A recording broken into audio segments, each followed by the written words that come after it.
కార్యక్రమం జరుగుతుంది.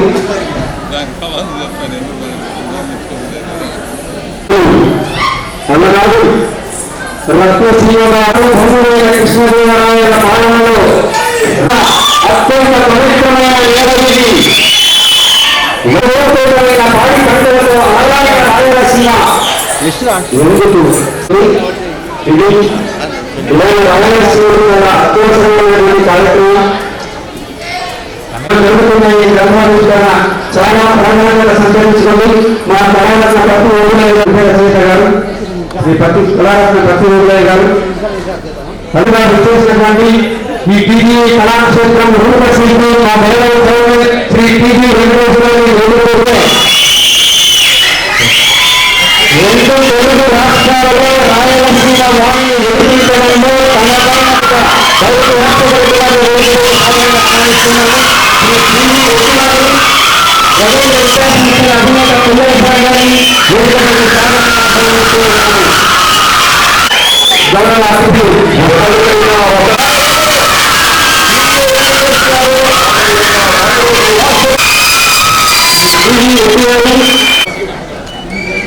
రాయలసీమకు అది సంతరించాలని రైతులు సుభిక్షంగా ఉంది.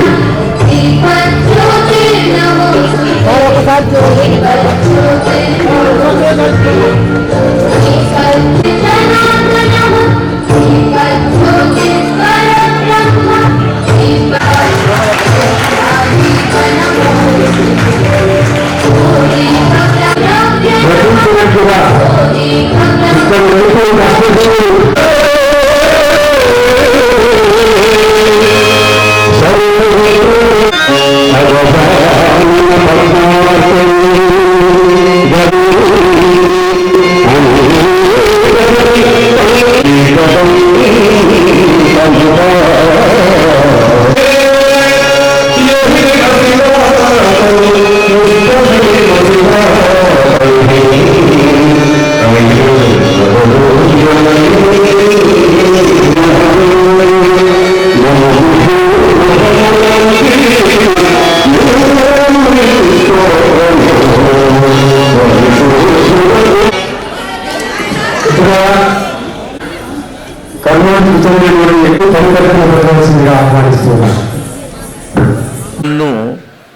కళ్ళారా చూసిన వ్యక్తి, అనుభవించిన వ్యక్తి జీవితంలో ఎన్నెన్నో అంటే ఒక ఆధ్యాత్మిక ప్రవృత్తి కలిగిన జీవన విధానంలో మొదటి నుంచి ఈనాడు కళ అనేది అంత ఈజీగా ప్రతి ఒక్కళ్ళకి అబ్బేది కాదు. కళాత్మకమైన హృదయం కలిగి ఈ ప్రజాసేవలో అంకితమైన భావనే ఈ జీవనయానాన్ని కొనసాగిస్తూ ఉంటారు. అటువంటి వాళ్ళ కోవలో దాంతోపాటు దాతృత్వ ఛాయలు కలిగినటువంటి వ్యక్తులు ఒక విధంగా అటువంటి వ్యక్తులలో ఉన్నటువంటి మహనీయులలో ఒక్కళ్ళని తీసుకోవాలంటే కనుక మా అత్యయ మిత్రుడు టీజీ వెంకటేష్ గారు. మన మొత్తం రాయలసీమలోనే చూస్తూ ఉన్నాం. అంటే దాతృత్వ ఛాయలు కూడా అంత ఈజీగా అబ్బేది కాదు. పూర్వజన్మ సుకృతాలను బట్టి ఆ సుకృతాలలో కూడా ప్రతి ఆత్మస్వరూపం కూడా తన ప్రారంభ కర్మలను బట్టే వస్తుంది తప్ప వేరే విధంగా రాదు. అదేవిధంగా ప్రజాహిత కార్యక్రమాలను చేపట్టాలన్నటువంటి గొప్ప సంకల్పంతో తన తల్లిదండ్రుల యొక్క ఆశయాలు అదేవిధంగా వాళ్లకు ఉన్నటువంటి అనుభవాన్ని ఈ రాయలసీమ కరువు ప్రాంతంలో ఈ ప్రజలకు తన వంతు పాత్ర నాది ఇది అని వంశపారంపర్యంగా వస్తున్నటువంటి రాజకీయ చతురత కలిగినటువంటి ఒక మంచి కుటుంబం నుంచి వచ్చిన అంటే శేషనారెడ్డి లాంటి మహానుభావులు అటువంటి గొప్ప వ్యక్తి యొక్క సుపుత్రునిగా రాజశేఖర రెడ్డి గారు తన వంతు పాత్ర తను పోషించాలని చెప్పి ప్రజాహిత కార్యక్రమాలను చేపట్టారు. అదేవిధంగా ఈ రైతన్న యొక్క కష్టాలను చూసి ప్రతి చోట కర్నూలు జిల్లా ఉమ్మడి కర్నూలు జిల్లాలో మొత్తం ప్రతి చోట కర్నూలు జిల్లానే కాకుండా రాయలసీమ మొత్తం కూడా తిరిగి ఆ కష్టాలు, ఆ వ్యధలను ఏ విధంగా మనము నీటి సాగుదల చేసి రైతులకు హెల్ప్ చేయగలుగుతాం అన్నటువంటి గొప్ప సంకల్పంతో ముందుకు వచ్చి ఒక లెఫ్ట్ వింగ్ భావాజాలం, వారు ఏమనుకున్నా పర్వాలేదు కానీ లెఫ్ట్ వింగ్ భావాజాలంతో రాజశేఖర రెడ్డి గారు ఈ రాయలసీమ వెదలను తీర్చేదానికి కంకణం కట్టుకొని ముందుకు వచ్చినందుకు, అటువంటి గొప్ప మహనీయుడు, ఒక భావన కలిగినటువంటి వ్యక్తి, అటువంటి వారిని ఈ ఉద్యమకారుడే అని అనకుండా సంయుక్తంగా ఉన్నటువంటి జిల్లాలలో రాయలసీమ మొత్తంలో కూడా రైతులకు సహాయం చేయాలన్నటువంటి గొప్ప సంకల్పంతో ముందుకొచ్చి ఆ లెఫ్ట్ భావాజాలం కలిగినటువంటి రాజశేఖర రెడ్డి గారికి, అదేవిధంగా ఈనాటి సభా కార్యక్రమానికి ముఖ్య అతిథులైనటువంటి పుల్లయ్య గారికి, తర్వాత మన నందికొట్కూరు కాన్స్టిట్యుయెన్సీ నుంచి సుధాకర్ రెడ్డి మున్సిపల్ చైర్మన్ వాయన గారికి, మా సుబ్బయ్య అంటే మా మా గ్రామస్తులైనటువంటి సుబ్బయ్య వారికి కూడా ఇక్కడికి వచ్చిన జన సమూహానికి మొత్తానికి మీ అభిమానాన్ని చూరగొన్నటువంటి నాయకులందరికీ నా నమస్సుమాంజలు తెలియచేస్తూ, రెండు ముఖ్యమైన విషయాలు పత్తి ఓబులయ్య గారిని నేను ఇందాక చెప్పాను. ప్రారంధ కర్మల ఫలానుసారమే ప్రతి మనిషి యొక్క జీవన విధానం. పూర్వజన్మ సుకృతాలను బట్టి మంచి చెడు తర్కణాలు నడుస్తూనే ఉంటాయి.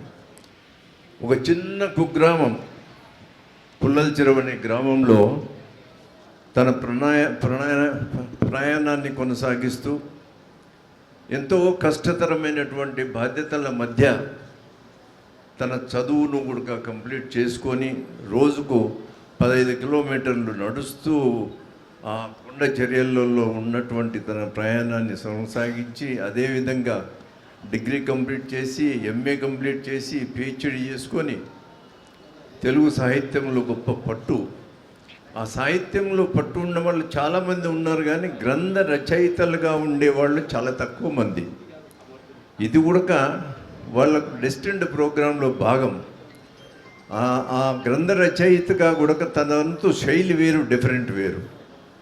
పద్య కావ్యాలు రాయడం వేరు, మామూలు రచయితగా ఉండడం వేరు. ఈ పద్య కావ్యాలు రాయాలంటే కనుక మనిషికి యతిప్రాసలు చాలా ముఖ్యం. దాంతోపాటు మనుషులను రంజింపజేసే విధంగా ఉండాలి. అదేవిధంగా ఈనాడు ఒకసారి నేను చూస్తూ ఆ పుస్తకం చదువుతున్నప్పుడు అనిపించింది నాకు, సక్రమంగా దాన్ని చదివి అర్థం చేసుకున్న వాడైతే కనుక మనసు లగ్నం చేస్తే ఆ ప్రతి పదంలో కూడా ఈ వెదలు కనిపిస్తూ ఉన్నాయి. ఈ వెదల్లో కూడా రాయలసీమలో జరిగినటువంటి అన్యాయాలు అయితేనేమి, రైతాంగానికి రాజశేఖర రెడ్డి గారు ఉద్యమంలో ప్రతి పనిలో కూడా తన వంతు శైలిని ఆయన మెయింటైన్ చేస్తూ దాన్ని ప్రజలకు విశ్లేషించడము, వాటిని కూడా దృష్టిలో ఉంచుకొని ఓబులయ్య గారు రచించినటువంటి పుస్తకము ప్రతి ఒక్కరూ చదివి పర్టికులర్గా ఈ రైతాంగానికి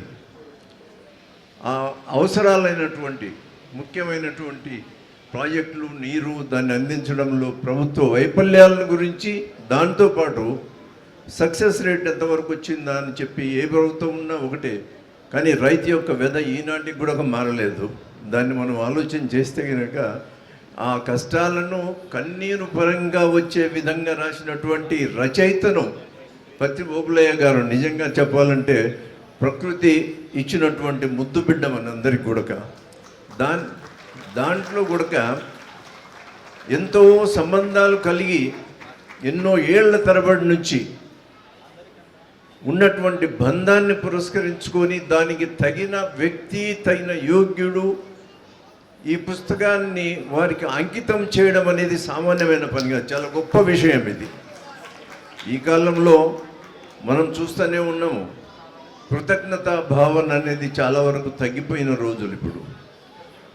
వారికి ఆయనకు రాజశేఖర రెడ్డి గారికి తర్వాత పత్తి ఓబులయ్యకు ఉండేటువంటి బంధం ఎటువంటిదంటే దాన్ని కూడా ఈ పద్య రూపంలో కొన్ని చోట్ల విశదీకరించడం కూడా జరిగింది. ప్రతి ఒక్కరూ మీరు ఆ పుస్తకాన్ని చదివి తర్వాత మీరు గొప్ప విశ్లేషకులు కొంతమంది అయినా తయారవుతారు. ఆ విశ్లేషకుడు తన మనోభావాలను చెప్పగలిగినట్లయితే కనుక దాన్ని స్వీకరించడానికి ఓబుళయ్య గారు రెడీగా ఉన్నారు. మాలాంటి వాళ్ళం స్టేజ్ మీద ఉన్నాం, మేము కూడా దానికి రెడీగా ఉన్నాం. కాబట్టి అంతటి గొప్ప పుస్తకాన్ని ఆవిష్కరిస్తూ దాన్ని అంకితం చేయడము అనేది కూడా చాలా గొప్ప విషయము. పత్తి ఓబుళయ్య గారికి రాబోయే కాలాలలో కూడా ఇంకా గొప్పగా తయారు చేసి ఇంకా గొప్పగా తన కార్యక్రమాన్ని నిర్వర్తిస్తూ ఈ మా టీజీ కళాక్షేత్రానికి ఎన్ని విధాలుగా సహకరించాలనో అన్ని విధాలుగా సహకరిస్తూనే ఉన్నాడు టీజీ వెంకటేష్ గారు. తను దీన్ని మూలంగా పెట్టుకొని ఎంతటి ఖర్చు అయినా పెట్టి ఈ రాయలసీమ ప్రాంతంలోనే చాలా గొప్ప కళాక్షేత్రముగా తీర్చిదిద్దాలని చెప్పి ఆయన యొక్క మనసులో ఉండేటువంటి ఆ మాట ఒకటి.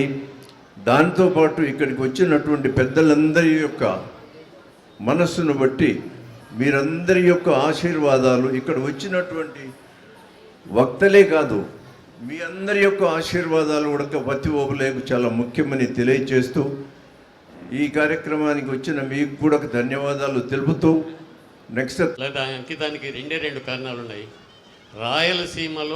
రాయలసీమ హక్కుల ఐక్య వేదిక అధ్యక్షులుగా వారు ఇప్పటికీ నిరంతరము రాయలసీమ గురించి తపన పడుతూనే మరి మా కళారంగానికి జీవితం సర్వం ఆయనే. అందుకే ఈరోజు ఆయన చేతుల మీదుగా పుస్తకం ఆవిష్కరింపజేయడానికి మీ అందరూ ఒకసారి వారి గట్టిగా కర్తాలు చెప్పాలి. అలాగే మరి అంకితము ఎవరికి ఇవ్వాలని చాలా రోజులు ఆలోచన చేసిన తర్వాత నాకు, ఎందుకంటే బైరెడ్డి రాజశేఖర రెడ్డి గారితో 1990 నుంచి అనుబంధం, పరిచయం, ఆత్మీయత ఉంది. ఎందుకంటే ఆయన రాయలసీమ యూత్ సర్వీస్ సొసైటీ రాజకీయాల్లోకి రాకముందు రాయలసీమ అంతా తిరిగినాడు. రాయలసీమలో ఎన్నికలు అయిన తర్వాత కూడా శాసనసభలో మాట్లాడుతూ ఎన్నో సమస్యల్లో ఆయన పాల్గొన్నాడు.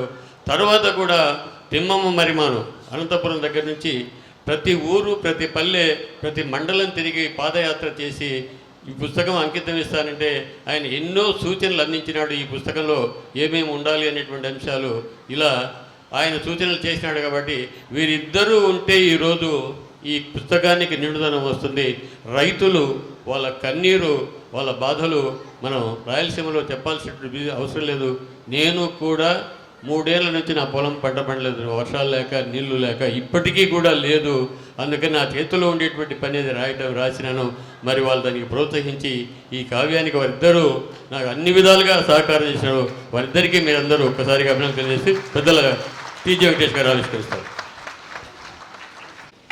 గౌరవనీయులు శ్రీ టీజీ వెంకటేష్ గారి కర్ర కమలాల మీదుగా ఆవిష్కరణ జరుగుతూ ఉన్నది.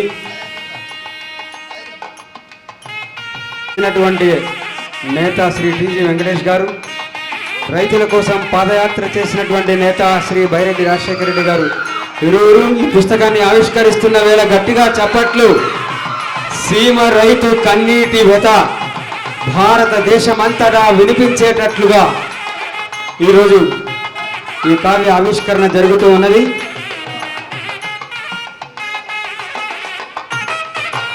వెంటనే ఈ పుస్తకాన్ని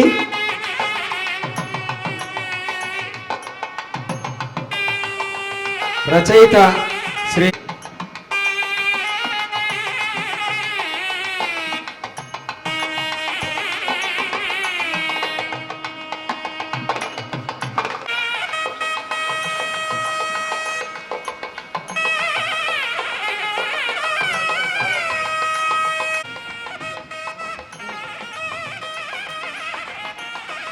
గ్రంథ స్వీకర్త బైరెడ్డి రాజశేఖర రెడ్డి గారిని గౌరవనీయులు టీజీ వెంకటేష్ గారు సన్మానించారు. పుష్పగుచ్ఛాన్ని ఇచ్చి సత్కరిస్తూ ఉన్నారు.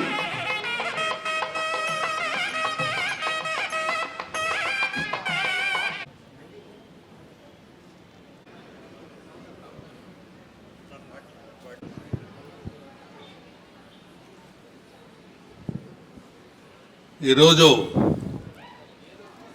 డిఫరెంట్ కార్యక్రమం. ఇది కళావేదిక. మళ్ళీ ఈ కళావేదికలో రచయితలకు, ఉపాధ్యాయులకు, అలాగే కళాకారులకు, రైతులకు, విద్యావంతులు పుల్లయ్య లాంటి వారు, మరి బివి రెడ్డి గారు బ్రహ్మర్షి లాంటి వారు, ఆయన కళాకారుడు బ్రహ్మర్షి అని, మన బైరెడ్డి గారు ఉద్యమ నాయకుడు, అందరూ ఉన్నారు ఇక్కడ. ఈ సభకు ఒక విధమైన అందం ఉంది, ఆనందం ఉంది, హ్యాపీనెస్ ఉంది. ఇప్పుడు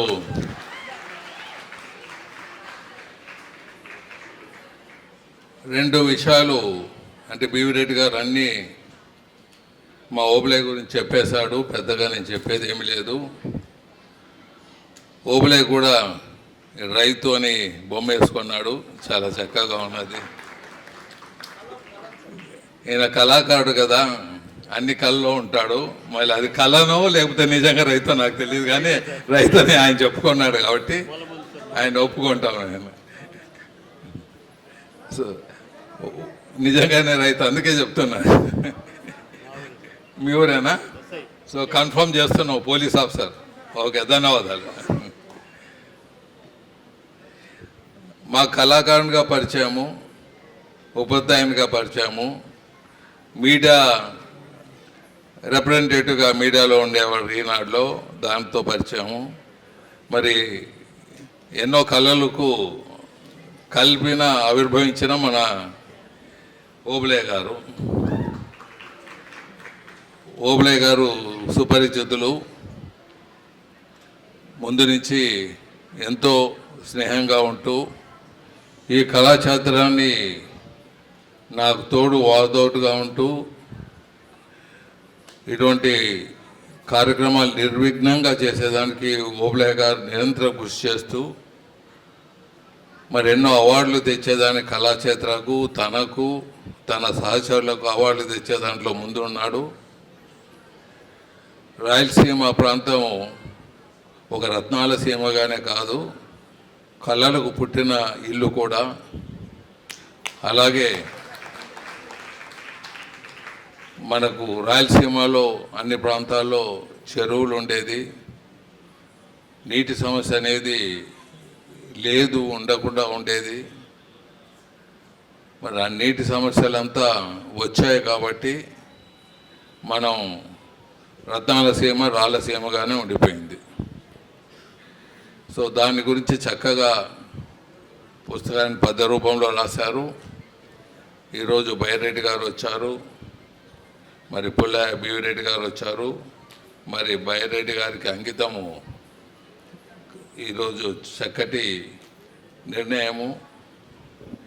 బైరెడ్డి రాజశేఖర రెడ్డి గారు, నా బివి రెడ్డి గారు, మా సంబంధాలు, పుల్లయ్య గారి సంబంధాలు ఎన్నో తోళ్ళు మనం మాట్లాడాము. ఈరోజు మన బైరెడ్డి రాజశేఖర రెడ్డి గురించి కూడా కొన్ని విషయాలు మాట్లాడదలుచుకున్నాను. మరి అలాగే వారి తండ్రి గారు శేషశయనారెడ్డి గారు ఉండేవారు. మాకు వారితో నాకు అప్పుడంతా విజయపాల్ రెడ్డి గారు, సంజయ్ గారు, ఇంకా సంజయ్ గారు ఇంకా కొద్దిగా కాలేజీలో చదువుతూ ఉంటుంది, మధుర్ సుబ్బారెడ్డి, ఇట్లా వాళ్ళతోనే పెద్దగా సంబంధాలు ఉండేది. శేషాన్ రెడ్డి గారితో బాగా చక్కగా సంబంధం ఉండేది. మరి మాకెప్పుడు నాకు ఆయన ఒక యంగ్ మ్యాన్గానే కనపడేవాడు. ఎందుకంటే శేషాన్ రెడ్డితో నాకు సంబంధాలు ఉండేది, బివి రెడ్డి గారికి సంబంధాలు ఉండేది. మాకన్నా ఆయన 70, నేను 77. సో 7 years చిన్నోడు. కొన్నిదేళ్ళు నాకన్నా పెద్దవాళ్ళు ఉన్నా వాళ్ళ ఫాదర్ వాళ్ళతో సంబంధాలు ఉన్నాయి కాబట్టి నాకు వాళ్ళు ఎప్పుడు యూత్గానే కనపడేవాళ్ళు. బైరెడ్డి గారు కూడా యూత్గానే కనపడేవాడు. పొలిటికల్గా అసెంబ్లీలో సమకాలీకుడుగా ఉండేవాడు. ఆయన బైరెడ్డి గారు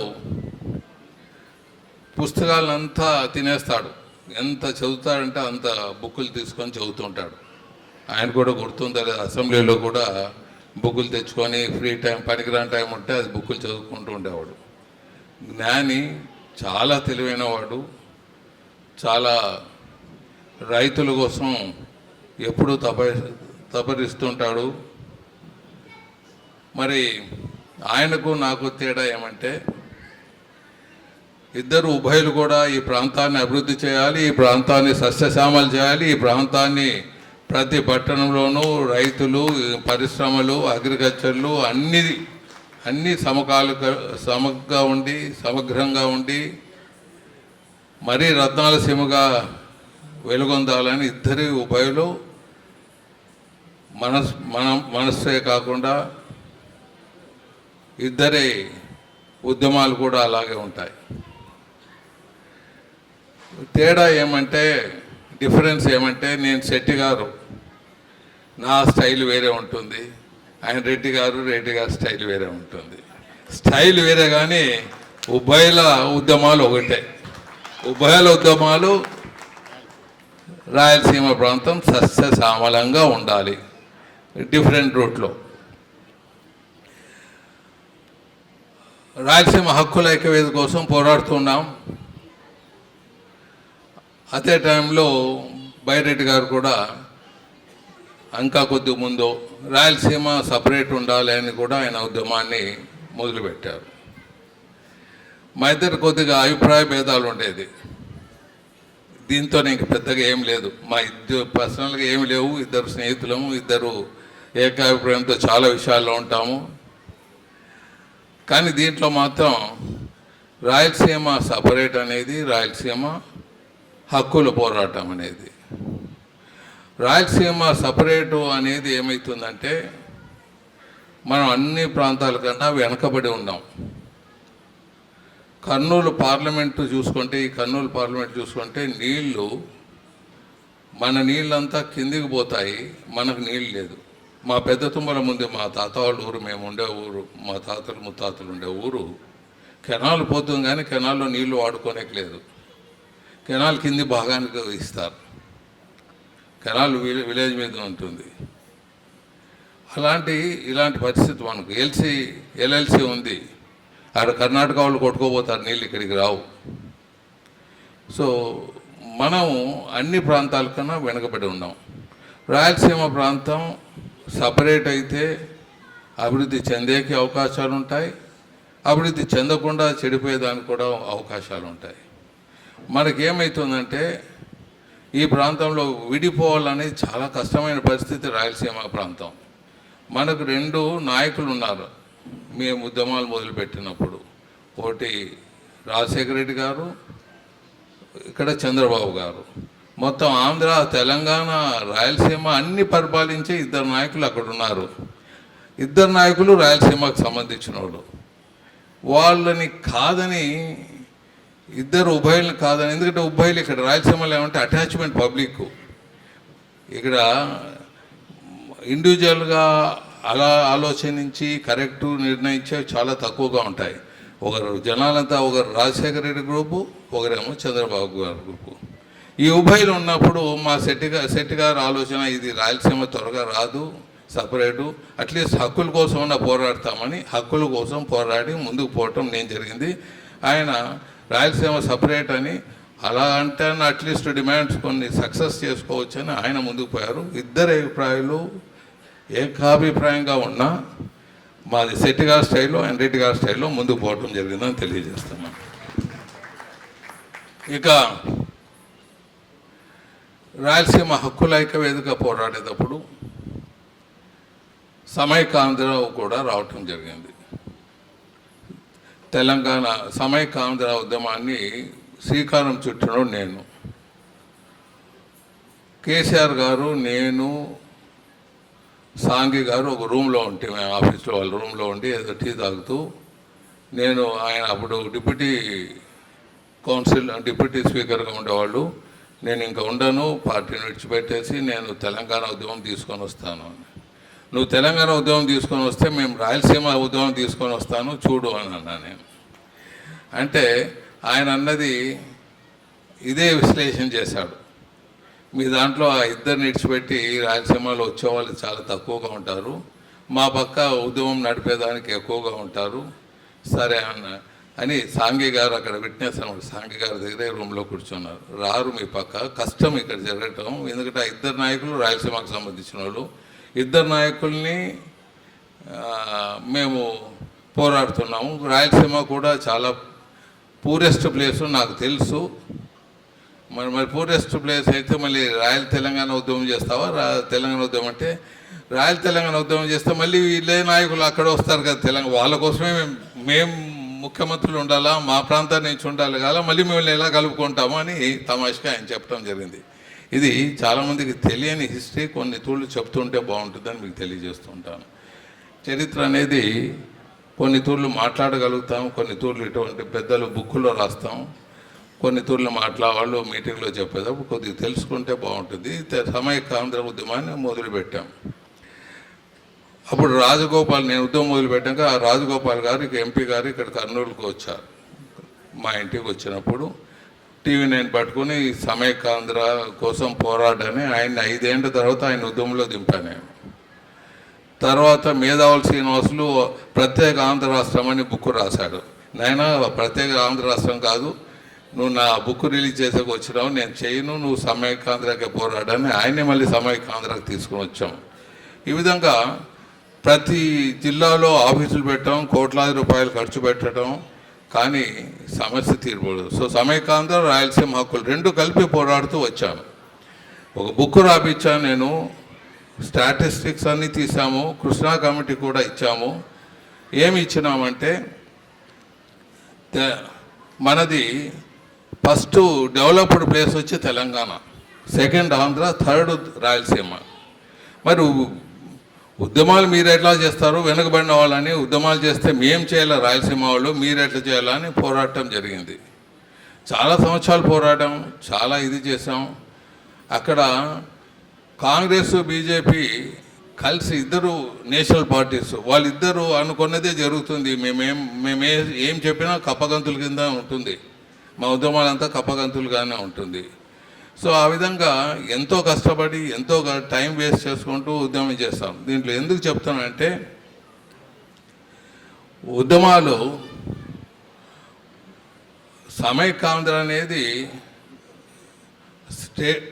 అందరి ఇష్యూ, హక్కుల ఐక్య వేదిక అనేది మన రాయలసీమ ప్రాంతాన్ని. కొంతమంది అడగచ్చు, బైరెడ్డి గారు, టీజీ వెంకటేషు రాయలసీమ కోసం అన్ని తూళ్ళు మాట్లాడారు, అన్ని తూళ్ళు పోరాడారు, ఇప్పుడు గమ్మని ఎందుకున్నారని. మిత్రులారా, 2 రకాలు ఉంటాయి. ఉద్యమాలు ఎప్పుడు చేస్తాము? ప్రభుత్వంలో మేము లేనప్పుడు ఉద్యమాలు చేయొచ్చు. మేము ప్రభుత్వంలో చెప్పి సాధించుకునే టైము మేము ఉద్యమాలు చేయరాదు, అది మూర్ఖత్వం అవుతుంది. నా కొడుకు మినిస్టర్గా ఉన్నాడు, ఆయన బిడ్డ ఎంపీగా ఉన్నది,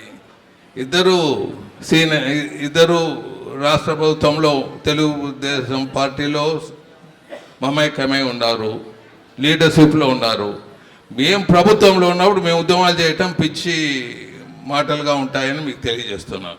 మేము సాధించుకునే దానికి చెప్పుకొని చేసుకునే దాంట్లో ఇప్పుడు వారి బిడ్డ పార్లమెంట్లో మాట్లాడుతూ ఉంది, నేషనల్ లెవెల్లో మాట్లాడుతూ ఉంది, ఎన్నో ప్రాజెక్టులు వచ్చేదానికి ఆమె చేస్తూ ఉంది. నా కొడుకు ఇండస్ట్రియల్ రెవల్యూషను లోకేష్ గారికి, చంద్రబాబుకు తోడుగా ఉంటూ ఒక ఇండస్ట్రియల్ రెవల్యూషన్, రాయలసీమ ప్రాంతానికి నేను మైనర్ ఇరిగేషన్గా మినిస్టర్ ఉన్నప్పుడు ఒక కర్నూలు పార్లమెంట్లోనే 10,000 ఎకరాలు ఉంటే 1,00,000 ఎకరాలకు తీసుకుపోయినాను.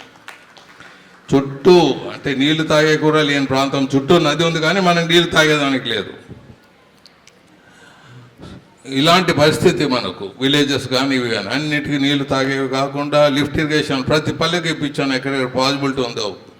ఎక్కడెక్కడ అడిగారు ఎమ్మెల్యేలు అందరికీ లిఫ్ట్ ఇరిగేషన్లు ఇప్పించాను. ఇక్కడ మనం తీసుకుంటే తుంగభద్ర పక్కన పంచలింగాలు ఒక లిఫ్ట్, తాండ్రపాడులో 2 లిఫ్ట్లు, ముందేపర్లలో 1, దేవమడ 1, చుట్టూ అక్కడి నుంచి అక్కడి వరకు లిఫ్ట్కి అవకాశాలు ఉండి మాకు కావాలన్న వాళ్ళకందరికీ అడగకపోయినా చాదనైనవి చేస్తూ వచ్చానని సభముఖంగా మీకు తెలియజేస్తున్నాను. ఇది ఆషామాషి కాదు. ఎన్నో కార్యక్రమాలు పొజిషన్లో ఉన్నప్పుడు మేము చేస్తాం, పొజిషన్లో ఉన్నప్పుడు బైరెడ్డి గారు చేస్తూనే ఉంటారు. ఈ విశ్లేషణ ఎందుకు ఇచ్చానంటే ఇప్పుడు ప్రశాంతంగా శాంతంగా ఉన్నారు ఎందుకు అనే దానికి ఈ విశ్లేషణ ఇస్తాం. మేము అధికారంలో ఉన్నప్పుడు చేస్తూ ఉండాలి. ఇప్పుడు ఆయన బిడ్డ చేస్తూ ఉంది, నా కొడుకు చేస్తున్నాడు, ఏమైనా ఉంటే మేము అడ్వైజర్ ఇస్తుంటాము. అధికారం లేనప్పుడు ఉద్యమాలు చేసి అధికారంలో ఉండే వాళ్ళని ఈ పనులు చేయండి అని చెప్పేదానికి అవకాశాలు ఉంటాయని సభాముఖంగా. ఎందుకంటే మీడియా వాళ్ళు కూడా అడుగుతుంటారు, ఏం సార్ గమనైపోయారు, ఏం సార్ గమనయ్యారు. ఎందుకు గమనవుతాం? గమన కావాల్సి వస్తుంది. వీరికి మాత్రం సమయము టైం ఉండదు, బుక్కులు రాసి పారేస్తుంటారు. వీళ్ళు కలంతో యుద్ధం చేస్తారు, కలంతో కలయిక చేస్తారు, అన్నీ చేస్తారు. వీళ్ళకు టైము సమయం అక్కర్లేదు, ఎప్పుడంటే ఎప్పుడు చేయొచ్చు. మాకు మాత్రం నాయకులకు రాజకీయంలో పొలిటికల్గా ఉండేవాళ్ళు కొన్ని తూర్లు సమయము టైము చూసుకొని మేము పోవాల్సి వస్తుంది. అన్ని తూర్లు మనం ఉద్యమాలు చేయలేమని సభాముఖంగా మీకు తెలియపరుస్తున్నా. మీకు అర్థమైంటే చప్పట్లు కొట్టండి, అర్థం కాకపోతే విడిచిపెట్టండి.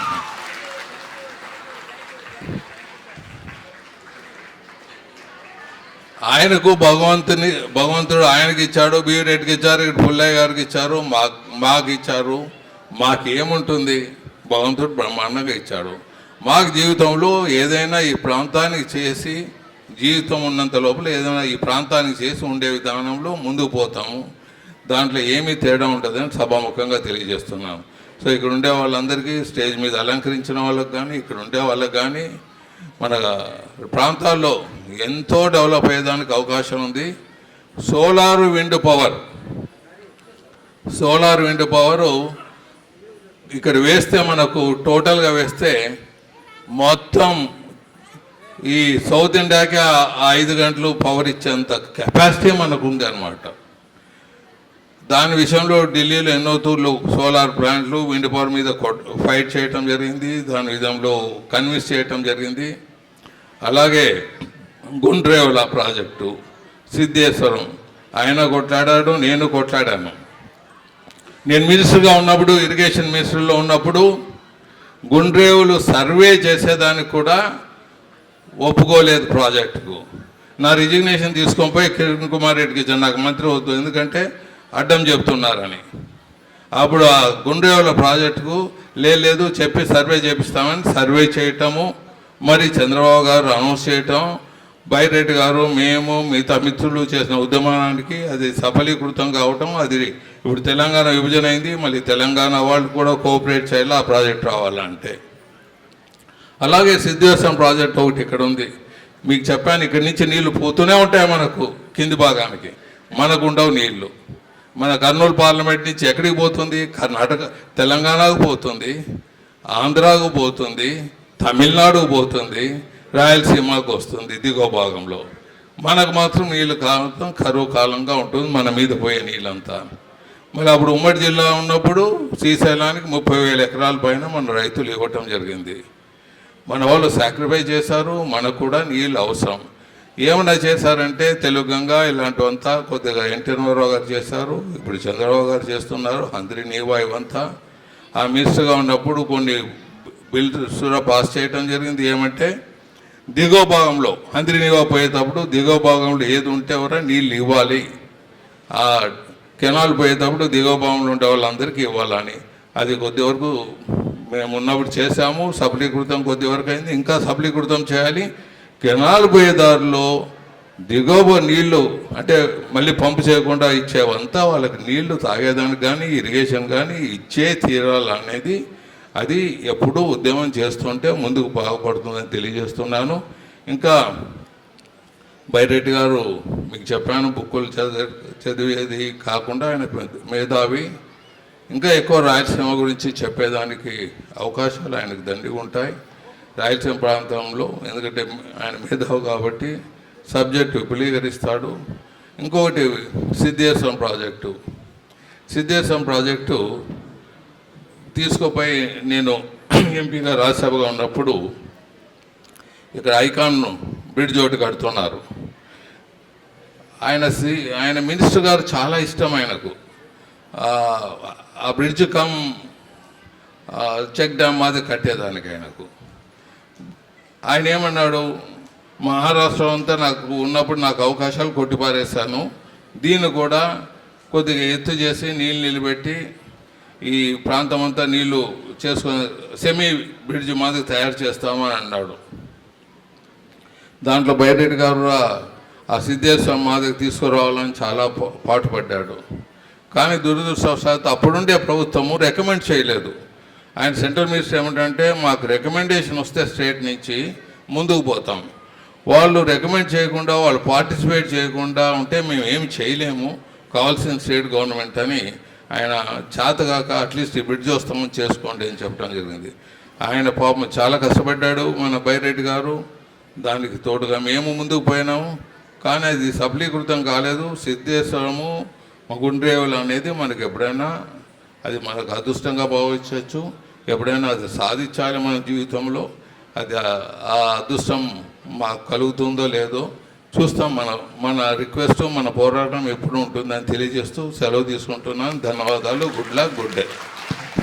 రాయలసీమ ఉండే రైతుల పరిస్థితిని గురించి చెప్పినాం. ఎందుకంటే నేను 80లో కర్నూలుకి వచ్చినప్పుడు హంద్రిలో స్నానం చేస్తుండేటువంటి రోజు. ఇవాళ హంద్రిలో వెళ్ళి ఎవరైనా స్నానం చేయగలుగుతారా? నీళ్ళన్నీ కర్ణాటక వాళ్ళు లాక్కున్నారు. వీళ్ళేమో పోరాటం చేసినా అవేమో మురికి నీళ్ళు మారటం లేదు. అలాగే ఇప్పటికీ కరువు ఈ సంవత్సరం ఎంత భయంకరంగా ఉందో తెలుసు. అందుకని ఈ స్థితిని వచ్చింది తప్ప ప్రభుత్వాన్ని మా అమ్మాయి వచ్చిందే స్వాతి చంద్రబాబు నాయుడు గురించి, ఎందుకంటే ఆయన చాలా నిరంతర కృషి చేస్తున్నాడు. ఆ కృషి చేసే వ్యక్తికి అడిగేటువంటి వాయిస్ కావాలనే ఉద్దేశంతో ఇక్కడ ఈ కార్యక్రమం ఏర్పాటు చేశాం. ఆ అమ్మాయి కూడా మరి చంద్రబాబు నాయుడు గురించి అద్భుతంగా పద్యాలు వినిపిస్తుంది. అలాగే బైరెడ్డి గారి గురించి మరి లావణ్య వినిపిస్తుంది. పెద్దలు టీజీ వెంకటేష్ గారికి వెళ్ళాల్సిన కార్యక్రమం వేరే ఉంది కాబట్టి మరి వారు వెళ్ళిన తర్వాత ఈ కార్యక్రమం జరుగుతుంది. ఈ లోపల రిటైర్డ్ డిఎఫ్ఓ జయచంద్ర రెడ్డి గారు, ఎందుకు ఈ కరువు వస్తుందంటే ఈ చెట్లన్నీ ఎక్కడెక్కడో పోయినాయి. మరి చెట్లు పోయి మాట్లాడి సార్ అది ఇచ్చేసింది ఒకటే కానీ సార్ నిరంతరము పర్యావరణం కోసం కృషి చేస్తున్నటువంటి జయచంద్ర రెడ్డి గారు ఈరోజు అందరికీ మొక్కలు ఇవ్వాలని తీసుకొని వచ్చినాడు. అందుకని మాట్లాడు సార్. రిటైర్డ్ అటవీ శాఖ అధికారి. నేను కామర్స్ స్టూడెంట్ అయినా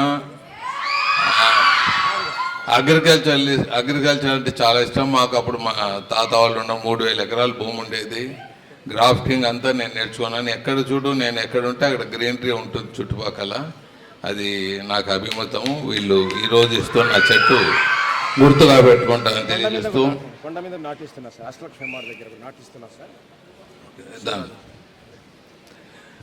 ఒక విషయం మిస్ అయిపోయినా నేను. సమైకాంధ్ర పోరాటంలో మేము నా ఆఫీస్ అంతా ఎన్జిఓస్కు ఇచ్చేసాను అనమాట. పైన వాళ్ళు మీటింగ్ సెక్రటరీలో పెట్టుకుంటే కొట్టేవాళ్ళు వాళ్ళని, మా ఆఫీస్ పైన పెట్టేవాళ్ళను. మరి ఎప్పుడైనా ఉద్యమాలు చేసేటప్పుడు నా బొమ్మను కాల్చేవాళ్ళు మా ఆఫీస్ ముందు వచ్చి. కేసీఆర్ కానీ లేకపోతే వాళ్ళ బావ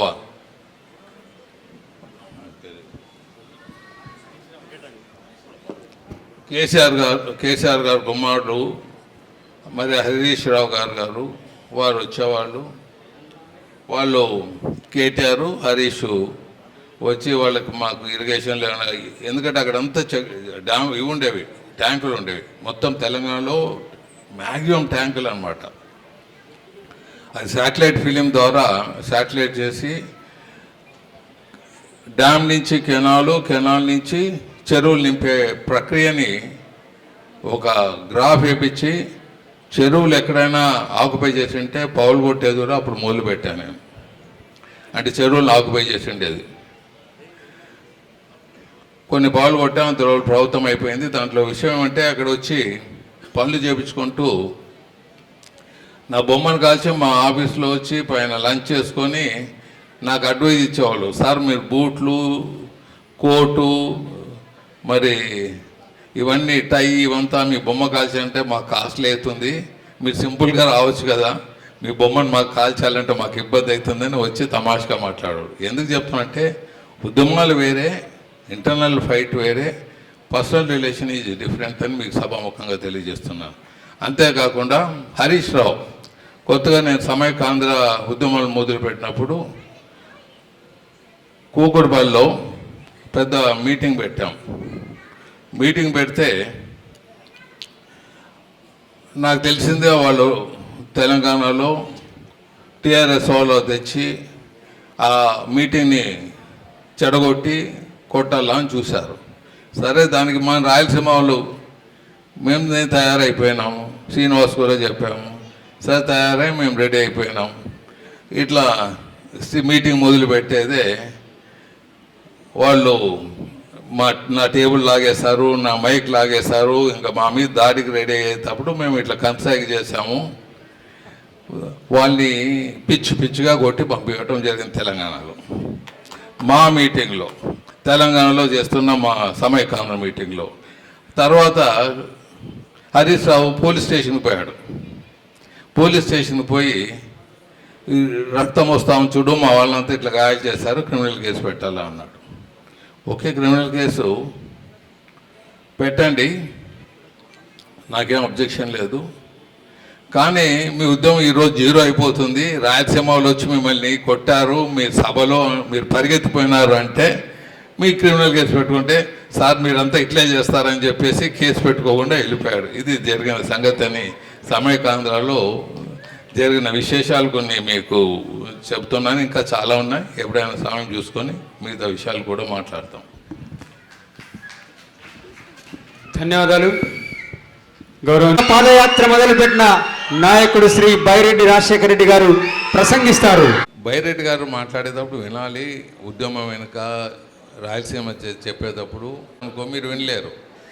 మీరు చక్కగా మళ్ళీ అదే కేకలు వెదడానికి వచ్చినటువంటి ప్రతి ఒక్కరికి హృదయపూర్వక శిరస్సు వంచిత వందనాలు తెలియజేస్తున్నాను.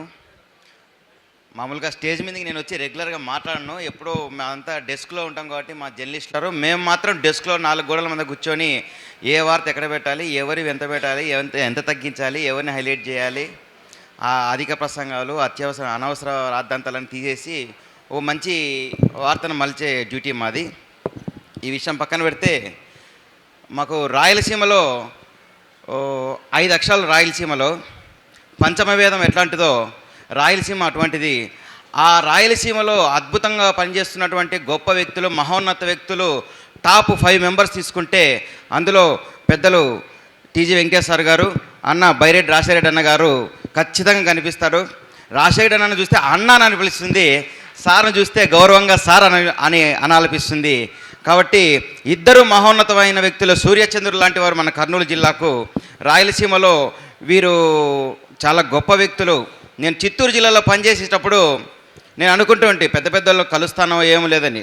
రాయలసీమలో పారిశ్రామికవేత్తల్లో అత్యద్భుతమైనటువంటి మంచి వ్యక్తులు, సహృదయ భావాలు కలిగిన వ్యక్తులు నాకు తెలిసి ఇద్దరు. ఒకరు టీజీ వెంకటేష్ గారు, మరొకరు మాకు చిత్తూరులో ఉండేవారు సార్ గల్లా రామచంద్ర నాయుడు గారు. అదే అమరాన్ ప్రాజెక్టు వాళ్ళది. ఇద్దరిని కూడా నేను కలవడం జరిగింది. ఇద్దరు మహోన్నత వ్యక్తులతో నేను ఫోటోలు తీసుకోవడం జరిగింది. Thank you sir. తర్వాత ఓబులయ్య గారు సార్ నాకు చిన్న అవకాశం ఇచ్చారు. బైరెడ్డి రాజశేఖర అన్న గురించి ఒక్క చిన్న 2 నిమిషాలు మాట్లాడతాను. అన్నగారు ఎక్కడో ముచ్చుమర్రి, ఎక్కడ నందికొట్కూరు, ఎక్కడ కదిరి, ఎక్కడ అనంతపురము. మాది అనంతపురం జిల్లా, ఉమ్మడి అనంతపురం జిల్లా కదిరి పట్టణం. ఇప్పుడైతే సత్యాయి జిల్లాకు వచ్చింది అది. అన్న రాయలసీమ పార్టీ పెట్టేటప్పుడు అందరూ చూశారో లేదో ఒక లోగో ఉండింటుంది అనమాట. ఆ లోగో మర్రి చెట్టు అనమాట. ఏదప్పా మా ఊరి మర్రి చెట్టు అన్న ఇట్లా పెట్టినాడు, ఏడ మర్రి చెట్టు, ఏడ ముచ్చుమర్రి అని నాకు సింగాలే. తర్వాత మళ్ళీ ఆ పత్రికలు ఈ పత్రికలు చూసి అన్న అసలు కదిరి ప్రాశస్త్యాన్ని ఎంత చక్కగా ప్రపంచానికి చాటి చెప్పినాడు. కదిరి మర్రి వృక్షం వచ్చేసినను ఒకే వృక్షము 9 ఎకరాల్లో విస్తరించి ఉంది, ఇప్పటికీ కూడా ఉంది. 700 సంవత్సరాల ఘన చరిత్ర కలిగినటువంటి ఆ యొక్క వృక్షము ఇప్పటికీ కూడా దాదాపుగా కొన్ని 7,000 ఊడలతో 9 ఎకరాల్లో ఆ చెట్టు ఇప్పటికీ విస్తరించి ఉంది. అది 1987లో దాన్ని గిన్నిస్ బుక్ రికార్డ్ ఎక్కింది. ప్రపంచంలోనే అతి పెద్ద మర్రి వృక్షం కలిగిన వృక్షం అది కదిరిలోనే ఉంది. ఆ మర్రి వృక్షం తిమ్మమ్మ మర్రిమాన్ దాన్ని అంటారు. ఆ మర్రి వృక్షాన్ని అన్న రాయలసీమ పార్టీకి ఒక లోగోగా పెట్టారు. ఎందుకు దీన్ని పెట్టారు అని నేను ఒకసారి నేను అప్పుడు డిగ్రీ చదువుతున్నప్పుడు ఎందుకు పెట్టినంటే రాయలసీమ ఆ వృక్షం అదే తిమ్మమరమన్ వృక్షం దాని ఊడలు వేళ్ళు ఊరుకొని ఎంతో లోపల ఉంటుంది, దాన్ని పెకలించడం సాధ్యం కాదు. అట్లా రాయలసీమ మన రాష్ట్రం రాయలసీమ అటువంటి స్ట్రెంగ్త్ను బాగా గట్టిగా ఉండాలనే ఉద్దేశంతో దాన్ని పెట్టారని చెప్పారు. ఆహా చాలా చక్కగా ఉంది. అప్పుడు రాయలసీమ నుంచే అన్న పాదయాత్ర మొదలుపెట్టినప్పుడు మా కదిరి నియోజకవర్గం నంబులపూలు కొండ మండలం తిమ్మమరమన్ దగ్గర నుంచి పాదయాత్ర స్టార్ట్ చేశాడు. ఆ రోజు పెద్ద ఫ్లెక్సీ చూసినా నేను ఎక్కడ తిమ్మమరమన్లోనే. అప్పట్లోనే తెలంగాణ కన్నా ముందే మనకు రాయలసీమ రాష్ట్రం అని ఒక పెద్ద ఫ్లెక్సీ పెట్టించాడు అన్న. చూసి వెరీ హ్యాపీ అయిపోయినా నేను. అబ్బా, రాయలసీమ కోసం ఎక్కడెక్కడి నుంచో మా ఊరికి వచ్చినాడని. తర్వాత కదిరి టౌన్కి అన్న పాదయాత్ర చేస్తూ వస్తే దాదాపు 7 కిలోమీటర్లు అన్న పక్కనే పాదయాత్ర చేశాను. నేను అప్పుడు చిన్నపిల్లని డిగ్రీ చదువుతుంటున్నా, మీకు గుర్తుండవచ్చు, నాకు గుర్తుంది. అన్నతో పాటే ఒక 7 కిలోమీటర్లు పాదయాత్ర చేశాను. మధ్యలో వాల్మీకి స్కూల్లో అన్న పక్కనే కూర్చొని నేను భోజనం చేశాను. అది చాలా మరుపురాని ఘట్టం. ఇప్పుడు సీమకృష్ణ ఎట్లున్నాడో అట్లా నేను ఫీల్ అయినప్పుడు అన్నకు వెనక ఉండడానికి చాలా సంతోషం వేసింది. మన రాయలసీమ పార్టీలో మా కదిరి మా తిమ్మం మరి మన వృక్షాన్ని పెట్టినందుకు ఆయనకు చాలా కృతజ్ఞతలు వ్యక్తం చేస్తున్నాను. అన్న 2013 ఆగస్టు 8వ తేదీ అనుకుంటా తిరుపతిలో రాయలసీమ పార్టీని పెట్టారు. అన్న నెక్స్ట్ మంత్ 8వ తేదీ మేము మళ్ళీ తిరుపతిలో టీజీ కళాక్షేత్రం సభ్యులందరము అక్కడ పోయి ఒక అద్భుతమైన నాటకాన్ని ప్రదర్శిస్తున్నాం. 2 డేట్లు సింక్ అయినందుకు, డేట్ సింక్ అయినందుకు చాలా సంతోషంగా ఉంది. ఈ అవకాశాన్ని ఇచ్చినటువంటి పెద్దలకు మీ అందరికీ పేరు పేరున కృతజ్ఞతలు. Thank you. రాయలసీమ ముద్దుబిడ్డ పెద్దలు ఎక్కడో ఇప్పుడే చెప్తూ వచ్చారు టీజీ వెంకటేష్ గారు.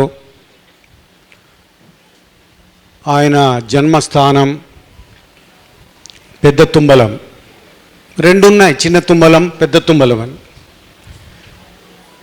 యాత్ర చేస్తూ ఆ గ్రామాలలో కూడా ప్రసంగించాను నేను. చాలా అత్యంత పవిత్రమైనటువంటి గ్రామం అది. మొట్టమొదట చాలామందికి మీకు తెలియదు, దాదాపుగా 1400 సంవత్సరాల కిందట నిర్మాణం చేసినటువంటి రాములవారి దేవాలయం ఉంది ఆ ఊర్లో. అత్యంత ప్రాచీనమైనటువంటి దేవాలయం.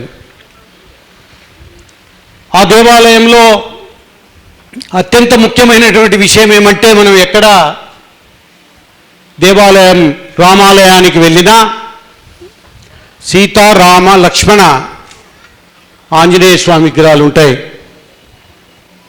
కానీ పెద్ద తుమ్మలం గ్రామంలో ఉన్నటువంటి ఆ రామాలయంలో ఆంజనేయ స్వామి లేరు.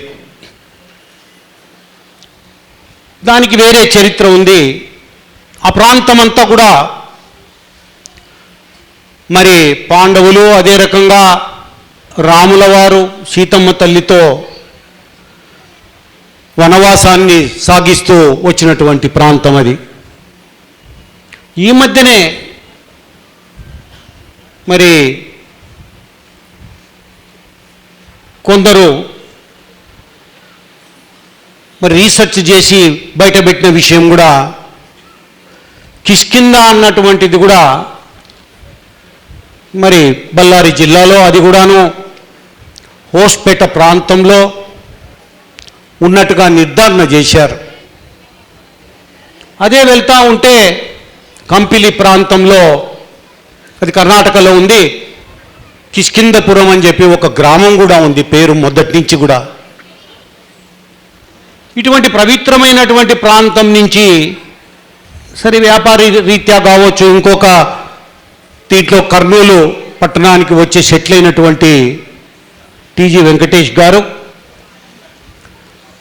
పారిశ్రామిక రంగంలో చాలా చక్కగా ఒక క్రమశిక్షణతో ఆయన తన సంస్థను పైకి తీసుకొచ్చారు.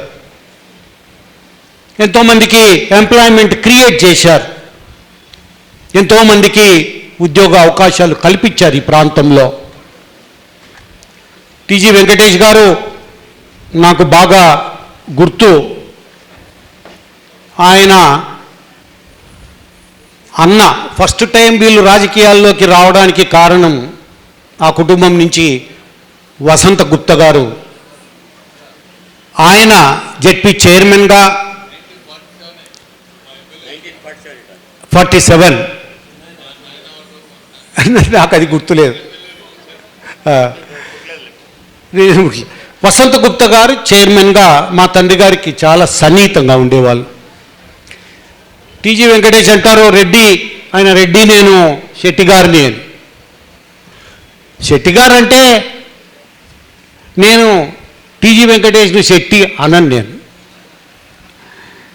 ఎందుకంటే మా కుటుంబానికి చాలా సన్నిహితంగా ఉన్నటువంటి పెండేగంటి వెంకట సుబ్బయ్య గారు, ఆయన నంద్యాలకు పార్లమెంటు మెంబర్గా, అదే రకంగా యూనియన్ మినిస్టర్గా, గవర్నర్గా, ఆయన ఏ రకంగా అప్పుడున్నటువంటి పరిస్థితులలో రాజకీయాలు, ఫ్యాక్షన్ రాజకీయాలు, వాటన్నిటినీ ఎదుర్కొని ఒక రెడ్లు ప్రామేయం ఎక్కువగా ఉన్నటువంటి ప్రాంతంలో రాజకీయంగా సక్సెస్ఫుల్గా వచ్చాడు ఆయన. ఆయన రాజకీయాలు నేర్పించింది మరి శెట్టి గారిలో కూడా బాగా ధైర్యంగా ఎదుర్కొని రాజకీయం చేసింది పెండెకంటి వెంకట సుబ్బయ్య గారు. ఆయన ఒక శెట్టి. శెట్టి గారిలో ఈరోజు ఈ దేశంలో స్వాతంత్రం రావడానికి శెట్టి గారే, ఈ ఆంధ్రప్రదేశ్ ఏర్పడడానికి ప్రాణాలు అర్పించి తమిళనాడు నుంచి విడిపోవడానికి కారణం పొట్టి శ్రీరాములు గారే. చప్పట్లు. మా రాయలసీమ మరి పొట్టి శ్రీరాములని నేను భావిస్తాను. మన టీజీ వెంకటేష్ గారు ఆయన తనను తానే తక్కువ అంచనా వేసుకున్నట్టుగా నా భావన. ఇదంతా కూడా ఒకటే. ఈరోజు మేమిద్దరము పక్క సీట్లలో కూర్చున్నాం. రాయలసీమ అన్నటువంటిది మళ్ళీ ఒకసారి ఎత్తుతా ఉన్నాం. మరి ఇది ఎంత దూరం పోతుందో నాకైతే తెలియదు. కానీ ఒకటి మాత్రం ఖాయం, మేము చేసిన దాంట్లలో మా ప్రయత్నంలో రాయలసీమ అన్నటువంటి ఒక గడ్డ మీద ఒక ప్రేమను, ఒక అభిమానాన్ని మేము ఆ మనసులో కూర్చోబెట్టాము. మేము మా చేతనైన కాడికి. ఇది ఎంత దూరం పోతుందో తెలియదు, కానీ రాయలసీమ అన్నటువంటిది ప్రతి వాళ్ళ హృదయాల్లో నాటాం మేము. ముఖ్యంగా చాలా వెనుకబడినటువంటి ప్రాంతం ఇది భారతదేశంలో. ఆ మాటకొస్తే ఆసియా ఖండంలోనే చాలా వెనుకబడినటువంటి ప్రాంతం. విదర్భ కంటే, రాజస్థాన్ కంటే కూడా ఎక్కువ వెనుకబడిన ప్రాంతం ఇది. చాలామందికి ఈ స్టాటిస్టికల్ డేటా కూడా తెలియదు పాపం. చెప్పేవాడు కరువయ్యాడు. నేను ఒకసారి మాట్లాడుతూ చాలా డిబేట్స్లో, చాలా ఇంపార్టెంట్ ఛానల్స్లో 1-to-1 డిబేట్స్లో మాట్లాడుతూ ఉంటే, రాయలసీమ ఎంత ఉందయ్యా, ఇంత ఉంది, దానికి రాష్ట్రం ఏందయ్యా మీరు డిమాండ్ చేసేది అంటే ఒకటే చెప్పినాను నేను. చూడయ్యా, రాయలసీమ దీని విస్తీర్ణం ఎంతో తెలుసా మీకు? తెలియదు. తెలియని వాడు నన్ను అడుగుతాడు డిబేట్లో. ఇది దాదాపుగా 65,000 స్క్వేర్ కిలోమీటర్స్ ఉన్న ప్రాంతం ఇది. చాలా విశాలమైన ప్రాంతం ఇది. లెక్కలు చెప్పాను నేను. రాయలసీమ అన్నటువంటిది ఈ దేశంలో ఉన్నటువంటి 11 రాష్ట్రాల కంటే పెద్దదవుతుంది ఇది రాష్ట్రం అయితే అని కూడా చెప్పాను నేను. ఇదే కాదు, ఈ ప్రపంచంలో ఉన్న అనేక దేశాల కంటే, శ్రీలంక, అదే రకంగా ఇజ్రాయిల్, చాలా దేశాల కంటే పెద్దదవుతుంది ఇది ప్రాంతం ఇది అని చెప్పాను నేను. అప్పుడు కన్ను తెరిచి, ఇంత పెద్దదా ఇది, ఇంత పెద్దదా? మనము లెక్కలు తెలియకుండా ఊరికే నెపం వేసి చెప్పడం వేరు. రాయలసీమ, నేను మొదటి నుంచి చెప్పాను నేను, రాయలసీమ అన్నటువంటిది మనకు హిందూ సమాజానికి ఉత్తరాఖండ్ అన్నటువంటి రాష్ట్రం, హిమాలయాలు, ఇవన్నీ కూడా ఆధ్యాత్మిక కేంద్రాలు మొదటి నుంచి కూడా. అంతకంటే మించిన ఆధ్యాత్మిక కేంద్రం రాయలసీమ అని చెప్పాను నేను. ఇక్కడ లేనిది లేదు. ఇక్కడ జీవ సమాధులయ్యారు. బతికుండగానే ఇంకా చాలు నాకు అని చెప్పి సమాధులైపోయినటువంటి ప్రాంతం ఇది. ఎక్కడ లేదు ఇది ఉత్తర భారతదేశంలో కానీ ఇంకో చోట కానీ. రాఘవేంద్ర స్వామి కానీ లేకపోతే ఇక్కడ ఉన్నటువంటి వీర బ్రహ్మేంద్ర స్వామి కానీ బతికుండగానే ఇంకా చాలని వెళ్ళిపోయినటువంటి ప్రాంతం ఇది. అటువంటి త్యాగానికి మారుపేరైనటువంటిది ఈ ప్రాంతం. ఎవరు మనను మించిన వాళ్ళు ఎవరు లేరు. చెప్తే ఏమవుతుందంటే ఇది ఏదో చెప్తుంటారు, గొప్పగా పొగుడుకుంటుంటారు వీళ్ళంతా కూడా అని. తప్పది. మన కల్చర్ మీదనే యుద్ధం ప్రకటించి మన కల్చర్నే దెబ్బతీశారు. లేకపోతే ఈ ప్రాంతంలో ఉన్నటువంటి మహానుభావులు ఏ ప్రాంతంలో, తిరుపతి ఇక్కడే ఉంది, శ్రీకాళహస్తి ఇక్కడే ఉంది, అదే రకంగా శ్రీశైలం ఇక్కడే ఉంది, రాఘవేంద్ర స్వామి మరి జీవ సమాధి అయినటువంటి మంత్రాలయం ఇక్కడే ఉంది. ఈ ప్రాంతంలో లేనిది లేదు. ఇంకా కర్నూలు అయితే ఇంకా మించింది అది. అహోబిలం కానీ లేకపోతే కర్నూలు, ఉమ్మడి కర్నూలులో ఉన్నటువంటి మహాక్షేత్రాలు ఇంకెక్కడా లేవు. ఒక పక్క దైవికము, ఇంకొక పక్క త్యాగము, ఇంకొక పక్క మాట మీద నిలబడే గుణము ఉన్నటువంటి ప్రాంతం ఇది. ఈ ప్రాంతాన్ని నేను చెప్పలేను కానీ ఇప్పుడే పెద్ద ఆయన టీజీ వెంకటేష్ గారికి చెప్తా ఉంటుంది. ఏం చేస్తాం మనము, దబ్బనము మరి పూరుకోన తీసుకొని నోరు కుట్టేసుకోవాల్సి వస్తూ ఉంది ఈ ప్రాంతంలో జన్మించి కూడా అని చెప్పి. కారణాలు ఉన్నాయి. కానీ ఒకటి నేను నమ్మేది ఒకటే, ఇది చాలా సెంటిమెంటల్ ఇష్యూ. ఇది రాయలసీమ అన్నటువంటిది సెంటిమెంటల్ ఇష్యూ. ఇది వారు అన్నట్టుగా సమైక్య ఆంధ్ర వచ్చి తొక్కిపారేసింది కానీ, లేకపోతే రాయలసీమలో కేసీఆర్ స్వయంగా అన్నారు, ఒరేయ్ తాగుతున్న నీళ్ళల్లో వీడెవడో వచ్చి అది ఏదో పెట్టారని పల్లెటూళ్ళలో అంటుంటారు. అది నేను ఈడ మాట్లాడలేను. అది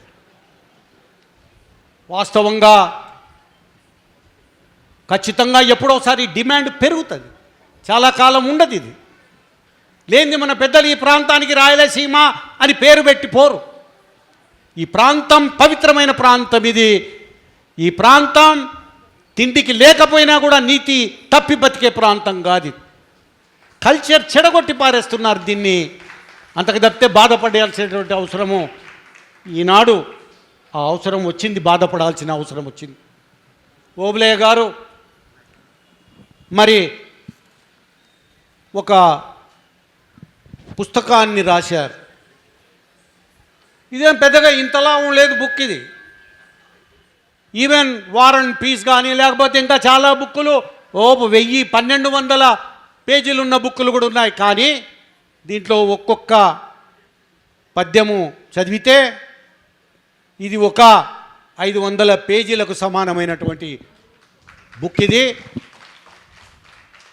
ఇంతలా బుక్కులు ఈరోజు చదువు కూడా చదవాలన్నటువంటి ఇంట్రెస్ట్ కూడా పోయింది. న్యూస్ పేపర్లు కూడా అమ్మలేకపోతున్నారు. ఈనాడు కానీ ఇంకోటి కానీ మాత్రమైన పేపర్లు వచ్చాయి. కానీ ఈరోజు రీడింగ్ హ్యాబిట్ తగ్గిపోయింది. కానీ ఈ పరిస్థితుల్లో ఓబులయ్య గారు అది కూడా రాయలసీమను గురించి ఈరోజు టీజీ వెంకటేష్ గారిని నన్ను ఒకే వేదిక మీదికి తీసుకురావడం కూడా ఒక గొప్ప విషయమే. కాబట్టి అంత సులభంగా రాయలసీమ ఉద్యమం చచ్చేది కాదు. ఇటువంటివి పుడుతూనే ఉంటాయి ప్రతిరోజు అని చెప్పి తెలియజేస్తూ ఉన్నా. బాగా జ్ఞాపకం ఓబులే గారు. అదే రకంగా కొంత డబ్బు వ్యయం చేసి కూడా చేశారు. కానీ మా దగ్గర అయితే డబ్బు లేదు. యాక్చువల్గా మేము పాదయాత్ర చేసేటప్పుడు నా దగ్గరకు వచ్చి ఈరోజు మధ్యాహ్నానికి ఏం చేద్దాం అన్నా, ఏం చేద్దాం ఈరోజు వంట అంటే వాస్తవంగా లెక్కలేసి చేయించుకున్నాం మేము. పప్పులో కూరగాయలు వేసి ఒక పప్పు, ఇంకా సాంబారు వేసే, రసము చేసే, రెండిట్లలో ఏది ఎక్కువ ఖర్చు అవుతుందో భయపడి తక్కువ ఖర్చు అయ్యేటటువంటిదే చేసుకొని ఇంత మజ్జిగ పలసగా చేసుకొని తిని బయలుదేరే వాళ్ళం మేము. ఈ రకంగా నడిపాం. కానీ ఒకటి నేను నమ్మేది ఏమంటే, ఆయన చెప్పారు ఆయన వయస్సును గురించి ఏదో మాట్లాడారు, తప్పది. ఒకసారి నేను మీ అందరికీ తెలియజేస్తున్నా, వయసుతో పని లేదు. మీ అందరికీ తెలియజేసేది ఒకటే, స్వామి ప్రభుపాద హరే కృష్ణ మూమెంట్ను ప్రపంచవ్యాప్తంగా తీసుకొచ్చినటువంటి స్వామి ప్రభుపాద తన 82వ సంవత్సరంలో అమెరికాలో అడుగుపెట్టి ఊపాడు ఈ ప్రపంచాన్ని. అదే రకంగా వ్యాపారంలో చూసుకుంటే ఒక ఆయన ఆస్ట్రేలియా ముసలాయన 79 సంవత్సరాలప్పుడు మొదలుపెట్టాడు. ఐ థింక్ అది కేఎఫ్సీనో మెక్డొనాల్డ్సో 79th ఇయర్లో కేఎఫ్సి. అటువంటి మహానుభావులు ఏజ్తో పెద్దగా రిలేషన్షిప్ లేదు. మేము కూడా ఏం ఏజ్ చూడం. తప్పకుండా సమయం వచ్చినప్పుడు రాయలసీమ కోసం ఖచ్చితంగా మా ప్రాణాలు అర్పించేదానికి సిద్ధంగా ఉన్నాము. అంత ప్రేమ రాయలసీమకి. ఇక్కడ పుట్టాం కాబట్టి ఈ నీరు తాగాం, ఈ గాలి పీల్చాం. అది వయసుతో సంబంధం లేకుండా రాయలసీమకు న్యాయం జరిగే విధంగా చేస్తాం. ఈరోజు ఒకటి చూస్తున్నారు మీరు, ఒక కాంపిటీషన్ జరుగుతూ ఉంది. ఏమంటే ఎవరు రాయలసీమ ముద్దు బిడ్డ అని. నేను ముద్దు బిడ్డ అంటాడు, ఇంకోడు ముద్దు బిడ్డ అంటాడు. వీళ్ళు రాయలసీమ ముద్దు బిడ్డలకి చెప్పుకోనీకనే. కానీ వాస్తవంగా ఈ యొక్క చెట్టును నాటింది, ఈ రాయలసీమ అన్నటువంటి మొక్కను నాటింది ఎంతోమంది మహానుభావులు ఉన్నారు. వాళ్ళల్లో మేము కూడాను మా వంతు కృషి మేము చేశాం. ఇది ఆగేది కాదు. మా తర్వాత కూడా దీన్ని టేకప్ చేసి తీరుతారు. రాయలసీమకు అన్యాయం జరుగుతూ ఉన్నంత వరకు ఈ రాయలసీమ ఉద్యమం ఆగదు అని చెప్పి నేను తెలియజేస్తా ఉన్నా. ఒక పవిత్రమైనటువంటి ప్రాంతం ఇది. మహానుభావులు పుట్టినటువంటి, పెద్ద పెద్ద రచయితలు పుట్టినటువంటి ప్రాంతం ఇది. ఈ ప్రాంతంలో పుట్టినందుకే మన పూర్వజన్మ సుకృతం కాబట్టి రాయలసీమలో పుట్టాం మనం. మన జన్మ ఊరికే పోదు. మన ఊరికే పుట్టి సావనీకే కాదు, ఏదో ఒక చరిత్ర సృష్టించి సావనీకనే మనని ఆ దేవుడు భగవంతుడు ఈ గడ్డ మీద పుట్టించింది. ముఖ్యంగా ఓబులయ్య గారి క్యారెక్టరు చాలా సౌమ్యుడు, రైతు. ఆయన బయటపడాడు. ఆయన ఇదేదో నేను అడిగినాను, ఎప్పుడు నువ్వు ఫోటో దిగినావని. కావచ్చు ఇది ఫోటో ఏఐ క్రియేషను, కానీ నిజమైన రైతు ఆయన. ఏం చేస్తాడు రైతు? ఎందుకు ఇడిచిపెట్టి వచ్చినాడు ఆయన? ఊరు ఇడిచిపెట్టి కర్నూలుకు రావడానికి కారణమేమి? వ్యవసాయాన్ని నమ్ముకుంటే పిల్లలను కానీ లేకపోతే ఆయన కుటుంబాన్ని పోషించుకోలేక ఇక్కడికి వచ్చి సెటిల్ అయినటువంటి కుటుంబాలు ఎన్నో ఉన్నాయి. వాటిల్లో మరి రాయలసీమ అన్నటువంటిది చిన్నది కాదు, ఇది పెద్దదిది. ఇక్కడ ఉన్నటువంటి ఖనిజ సంపద ఎక్కడా లేదు సౌత్ ఇండియాలో. సౌత్ ఇండియాలో ఎక్కడో మీరు ఆంధ్రాకు పోయినా తెలంగాణలో బొగ్గుంది తప్ప ఇంకా వేరే ఏం లేదు. నిన్ననే మీరు చూశారు, చంద్రబాబు నాయుడు గారు వచ్చి గోల్డ్ మైన్స్ ఇనాగ్యురేట్ చేశారు ఆయన. అది Jonnagiri. And sorry to say, నేను ఆ ఊరికి వెళ్ళా, అక్కడ వాళ్ళకి చెప్పాను, అది ఇది జొన్నగిరి కాదురా నాయన, మీరు నోరు తిరగక సువర్ణగిరి రా నాయన. ఇది ఒకప్పుడు మౌర్యులకు ఇది సౌత్ ఇండియా హెడ్ క్వార్టర్స్. అది సువర్ణగిరి. అశోకునికి సౌత్ ఇండియాకు దక్షిణ భారతదేశానికే హెడ్ క్వార్టర్స్ అది సువర్ణగిరి. ఇట్లా మారినాయి. ఇప్పుడుంది మన బాగా తెలుసు చిప్పగిరి అని చెప్పి ఆలూరులో. అది ఏంటది చిప్పగిరి కాదు, అది శిల్పగిరి. అది శిల్పగిరి. శిల్పాలు అక్కడ ఉన్నటువంటి శిల్ప కళాఖండాలు ఎక్కడా లేవు. అటువంటి శిల్పగిరి చివరకు చిప్పగిరి అయిపోయింది. అది ఇట్లాగా రాయలసీమ పేర్లు కూడా మారిపోయి కందనవోలు కర్నూలు కావడం, అదే రకంగా చిప్పగిరి చిప్పగిరిగా మారడం, అదే రకంగా సువర్ణగిరి మరి జొన్నగిరిగా మారడం, ఇవన్నీ ఎన్నో జరిగిపోయినాయి. వీటన్నిటిని సరిదిద్దాల్సిన అవసరం ఉంది. చంద్రబాబు నాయుడు గారికి నేను నా కూతురు శబరమ్మ ద్వారా కానీ, లేకపోతే భరత్ మంత్రి గారి ద్వారా కానీ, ఈ పాత పేర్లు ఏవైతే ఉన్నాయో వాటన్నిటిని కూడా పునరుద్ధరించమని చెప్పి, వాటన్నిటిని కూడా పునరుద్ధరించాలి అని చెప్పి ఒక డిమాండ్ చేస్తూ ఉన్నా. ఆదోని మరి చాలా కాలం టీజీ వెంకటేష్ గారు అక్కడే వ్యాపార నిమిత్తం అక్కడే ఉన్నారు. ఆదోని పేరు కూడా ఆదోని కాదు, అది కూడా పవిత్రమైనటువంటి ప్రాంతం. అది యాదవ అవని. ఇవన్నీ కూడా పేర్లు మారిపోయినాయి. ఈ మారిన పేర్లను మళ్ళీ పునరుద్ధరించాల్సినటువంటి అవసరం ఉంది. డోన్ ఉంది. అరే డోన్ అంటే ఏం నార్త్ ఇండియాలో కూడా లేదు. ద్రోణాచార్యుడు తపస్సు చేసినటువంటిది డోన్. దాన్ని వాడు ఇంగ్లీష్ వాడు నోరు తిరగక డోన్ అని పెట్టిపోయినాడు వాడు. దాని పేరు ద్రోణాచలం. ఇటువంటివి ఎన్నో ప్రాంతాలు ఉన్నటువంటిది ఈ రాయలసీమ. ఒకవైపున ఆధ్యాత్మికత, ఇంకో వైపున ఖనిజ సంపద, ఇంకొక వైపున కష్టపడే గుణం, ఇంకో వైపున నదులు. ఎక్కడైనా ఉందాయా ఒక ప్రాంతం దాటేది? ఓ ప్రాంతంలోకి ఎంటర్ కావాలంటే ఒక నదిని దాటి వస్తున్నాం మనం. అంతకంటే కావాల్సింది ఇంకా ఏముంటుంది? తుంగభద్ర దాటి ముందుకు వస్తాం మనం, రాయలసీమలోకి ఎంటర్ అవుతాం. నీళ్లు ఉన్నాయి, నదులు ఉన్నాయి, అవకాశాలు ఉన్నాయి. ఈ ప్రాంతంలో ఖనిజ సంపద ఉంది. ఇన్ని పెట్టుకొని చివరకు మనము మరి హైదరాబాద్ పోయి బతుకుదామా, లేకపోతే బెంగళూరుకు పోదామా, లేకపోతే మద్రాస్ చెన్నైకి పోయి బతుకుదామా అని బతుకు తెరువు కోసం వలసలు వెయ్యే ప్రాంతం ఇది. ఈ ప్రాంతాన్ని కాపాడాల్సింది మరి ఇక్కడ ఉన్నటువంటి పవర్లో ఉన్నటువంటి వారే. నా మీద నాకు బాగా హోప్ ఉంది. నేను ఒకటే చెప్తాను, రాయలసీమ ముద్దు బిడ్డ అన్నటువంటి టైటిల్ ఎవడో కాదు ఆ టైటిల్ తీసుకునేటటువంటి వాడు. ఆ టైటిల్ తీసుకోవాల్సింది స్వర్గీయ ఎన్టీ రామారావు గారు. ఆయన తెలుగు గంగ కానీ, ఎస్ఆర్బిసి కానీ, లేకపోతే మరి ఎన్నెన్నో ప్రాజెక్టులు తీసుకొచ్చారు. ఆయనకు తోచినవన్నీ కూడా ఇక్కడ ఇంప్లిమెంట్ చేశారు. ఆయన ముద్దుబిడ్డ కానీ ఇది ఎవడెవడో మధ్యన వచ్చి ఏదో డబ్బులు సంపాదించకపోనీక రాజకీయాల్లోకి దిగి ఈ ముండా కొడుకులు వచ్చి మేము రాయలసీమ ముద్దుబిడ్డలు అంటే ఎవరు నమ్ముతారా? తిక్కనా కొడుకులారా మిమ్మల్ని? రాయలసీమ వాళ్ళు నంబరు మిమ్మల్ని. ఎన్టీ రామారావు తెలుగు గంగ దాని పేరు పెట్టింది ఆయన. నాకు చెప్పాడు, అందరినీ పిలిపించి నన్ను ఏం పేరు పెడదాం దీనికి అని అంటే, కొద్దిసేపు కళ్ళు మూసుకొని తెడిచి పెట్టండి తెలుగు గంగ అని పెట్టండి. గంగా అంటే పెద్ద పవిత్రమైనటువంటి నది, అది ఉత్తర భారతదేశంలో. అటువంటి నది తెలుగు నాడులో తెలుగు గడ్డ మీద ప్రవహిస్తుంది కాబట్టి తెలుగు గంగా అని పెట్టామని అన్నటువంటి మేధావి ఆయన.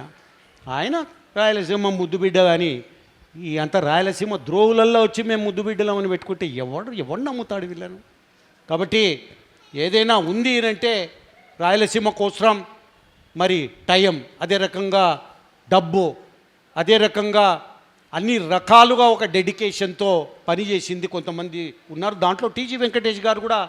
నేను ఒకటే నా ఇంటర్వ్యూస్లో కూడా చెప్పాను, ఒరే మీ నోళ్ళల్లో నుంచి రాని వస్తే చాలరా నాయన పుణ్యాత్ములు మీరు అని. రాని వాడనీకే కూడా భయపడే ఉండేవాడుకులు వీళ్ళంతా చాలామంది. అటువంటిది భుజాన వేసుకొని రాయలసీమ కోసం పనిచేసినటువంటి టీజీ వెంకటేష్ గారు ఈరోజు ఈ వేదిక మీద ఉండడం. ఎస్, ఆయన ఏం 77 ఏళ్ళు ఉండే నాకు అంటున్నాడు ఆయన. తమాషా కాదు. ఎన్టీ రామారావు గారు ఎప్పుడే 72 ఏళ్ళలో పెళ్లి చేసుకుంది. మళ్ళా భయపడాల్సిన పనే లేదు. చచ్చేంత వరకు పని చేయాలి. మనం పని చేస్తూనే ప్రాణాలు పోవాలి. అది ఒక పాలసీగా పెట్టుకొని ముందుకు పోవాలి తప్ప టీజీ వెంకటేష్ గారి యొక్క సహకారం, ఆయన రాయలసీమ ప్రజల మీద తన ఆశీర్వాదాలు, ఆయన సలహాలు ఈ రాయలసీమకు ఎంతో అవసరం. ఆయన ముందుకు నడిపించాలి, వయస్సును పక్కన పెట్టి ముందుకు నడిపించాలి.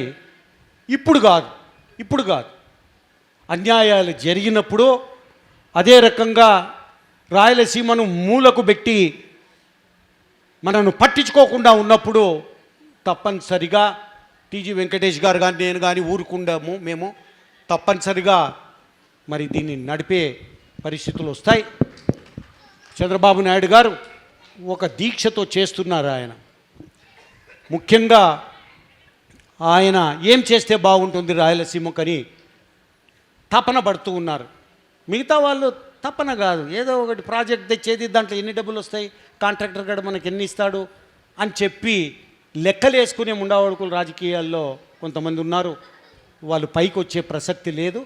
చంద్రబాబు నాయుడు గారు తను బతికున్నంత కాలం, మోడీ గారు తను బతికున్నంత కాలం, ఈ ఇద్దరు లైఫ్ ఎండ్ అయ్యే వరకు ఈయన ముఖ్యమంత్రి, ఆయన ప్రధానమంత్రి తప్ప ఇంకొకడు రాడు. ఈడ దండగా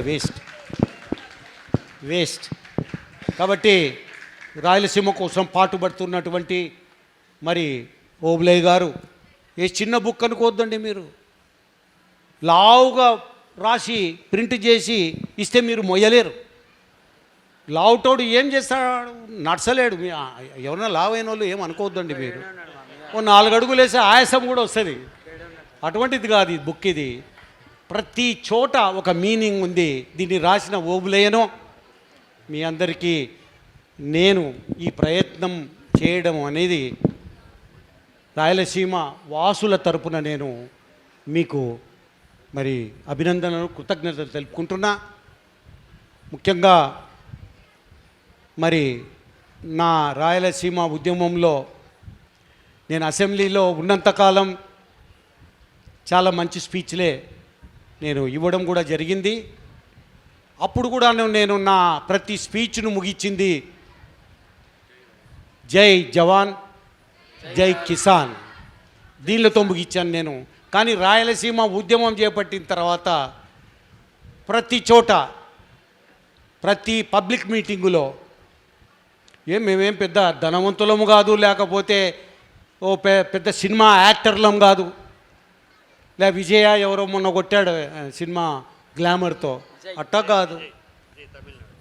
ఒక రైతు కుటుంబం నుంచి వచ్చినటువంటి వాళ్ళం. కానీ ఆ స్పీచెస్ ముగింపు మాత్రం జై రాయలసీమ అంటూ ముగించాను. ఇక్కడ కూడా జై రాయలసీమ అంటూ ముగిస్తున్నా. జై రాయలసీమ. తప్పు గట్టిగా జై రాయలసీమ, జై రాయలసీమ, జై Rayalaseema. Thank you brother. Thank you అన్న, థ్యాంక్ యూ. మిత్రులారా, ఒక 15 నిమిషాల ఆవిష్కరణలో ఒక రికార్డు రాయలసీమలో. ఇంతమంది జనం ఏ సభకు ఎక్కడా రాలేదు. కారణం ఏంటంటే వారిద్దరు పెద్దలు టీజీ వెంకటేష్ గారు, అలాగే సోదరుడు బైరెడ్డి రాజశేఖర రెడ్డి గారు. మీ అందరికీ అభినందనలు తెలుసు.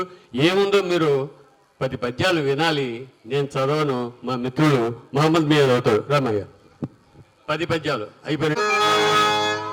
రాయలసీమ ఉద్యమంలో కృష్ణదేవరాయల విగ్రహం దగ్గర ఆయన దీక్ష కూర్చుంటే ఏ పద్యాలు చదివాను. Thank you.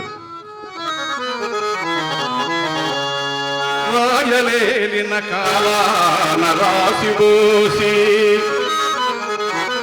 రాయలేలిన కాలాన రాసిబోసి, రత్నములు అమ్మినారట వాడవాడా. రాళ్ళసీమయ్యను నాటి రత్నసీమ,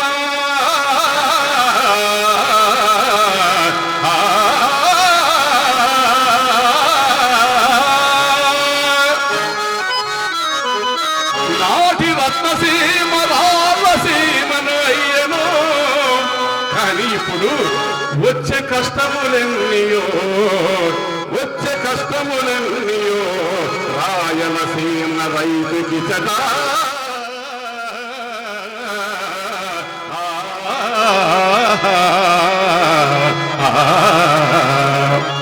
టీజీ వెంకటేష్ గారి నోటి నుండి మాటలు వచ్చాయి. నాయకులకు జన్మనొసంగె మన రాయలసీమ, నాయకులకు జన్మనొసంగె మన రాయలసీమ.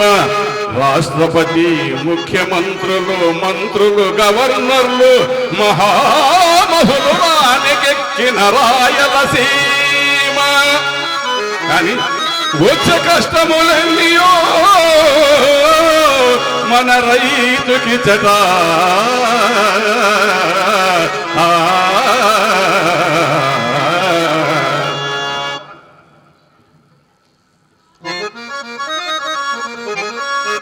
నాడు పాడి పంటల తోడ వేడుకయ్యే, నాడు పాడి పంటల తోడ వేడుకయ్యే, సిరులు విరజల్లె మోమున మురిసిపోయే. నేడు పాడి పంట కరుకు వేడ్కలేవి, నేడు పాడి పంటల కరువు వేడ్కలేవి, వచ్చే కష్టములెన్నయో రైతుకి చటా.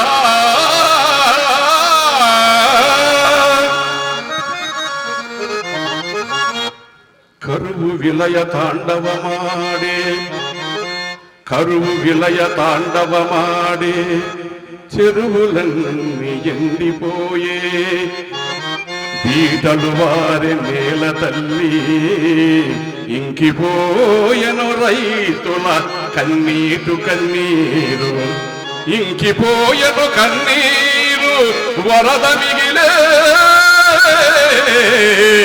వచ్చే కష్టములెన్నయో రైతుకి చటా.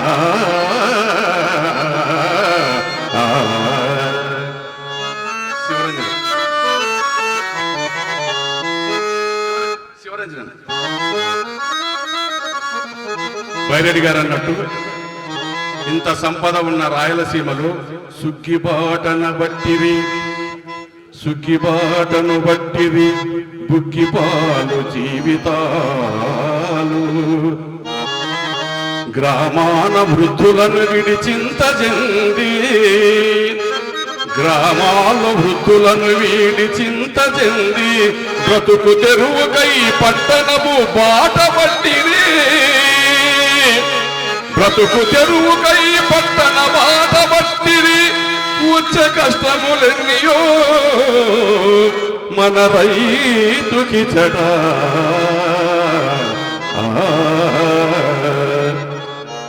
మోహన ఇవన్నీ ఆశలతోనే మనం వచ్చే ముఖ్యమంత్రి చంద్రబాబు మేటి, వచ్చే ముఖ్యమంత్రి చంద్రబాబు మేటి, జనము జేజేలు పల్కిరి సంతసాన, సంతసాన సీమ రైతుల కష్టాలు సమసిపోవు. ఇక మారును రత్నసీమ, ఇక మారును మన రాయలసీమ, రత్నసీమగా వాసిగాచు.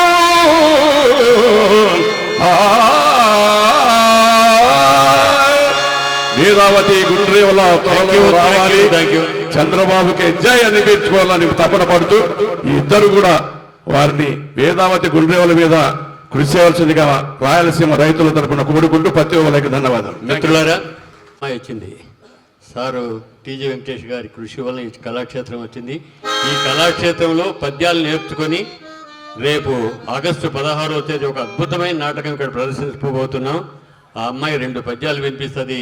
బైరెడ్డి రాజశేఖర రెడ్డి గారి మీద ఆయనకు అంకితం ఇచ్చినాం కదా పుస్తకం.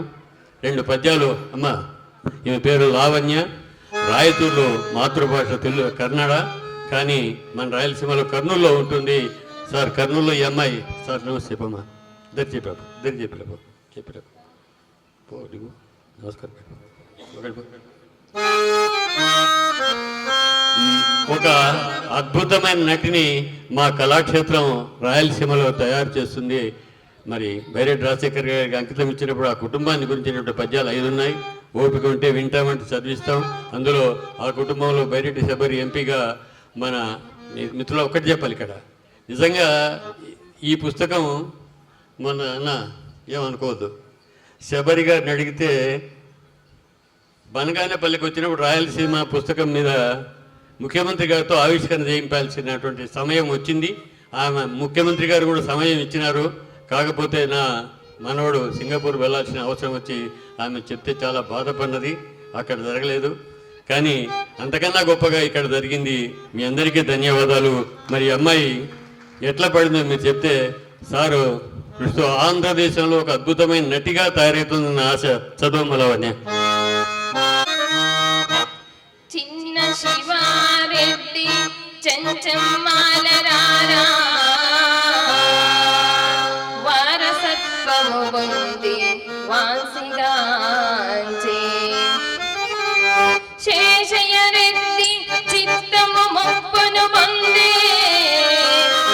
సుశీలమ్మ పుణ్యశీలి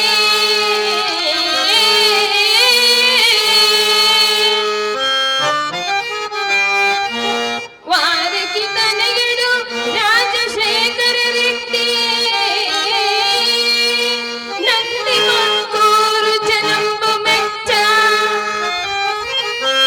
శాసన సభ్యులై తనదు నియోజక వర్గాన జేజేలు పలుకుచుండా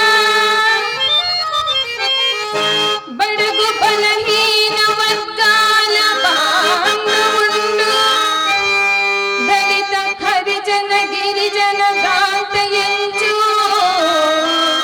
జనము జేజేలు పలుకంగా సజ్జనుండు మనదు రాజశేఖర రెడ్డి మానుడయ్యే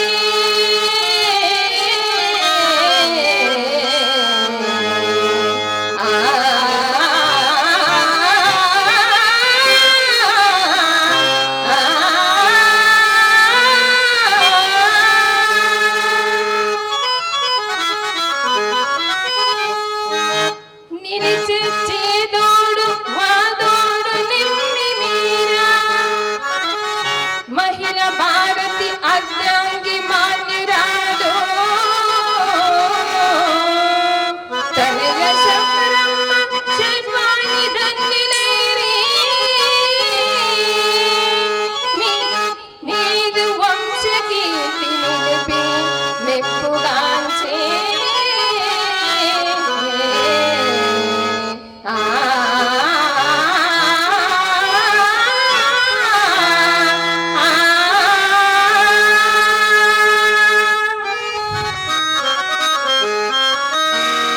వినుత శివ చరణ్ రెడ్డి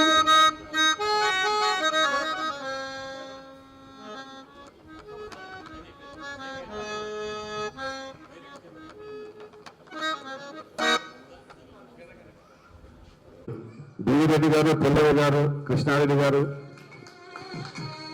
అందరూ టీజీవీ కళాక్షేత్రం డాన్స్ అకాడమీ తరఫున గత 10 సంవత్సరాల నుంచి దేశవ్యాప్తంగా ప్రదర్శనలు ఇస్తూ డాక్టరేట్ పొందిన సందర్భంగా వారికి టీజీవీ కళాక్షేత్రం టీవీ వెంకటేష్ గారి తరఫున సన్మానం చేశారు. చప్పట్లు ఎదిగమ్మా.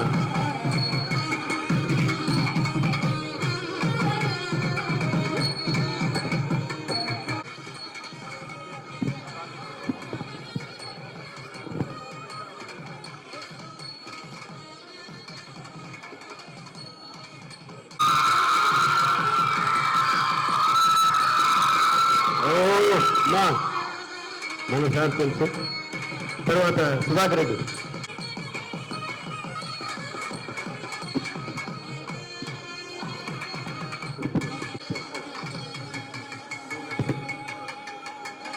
ఇది తీసుకురమ్మా. తప్పదు, మీరు చెప్పకపోతే నేను కప్పు.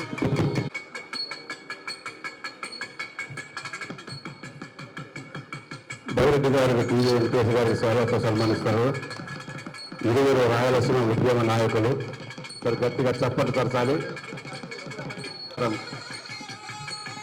అదేవిధంగా టీవీ వెంకటేష్ గారు కూడా బైరెడ్డి రాజశేఖర రెడ్డి గారికి సన్మానించుకున్నారు. బైరెడ్డి గారు, డివి రెడ్డి గారు, పుల్లయ్య గారు, సుధాకర్ రెడ్డి గారు కూడా అదే మా కరీంనగర్. ధన్యవాదాలు.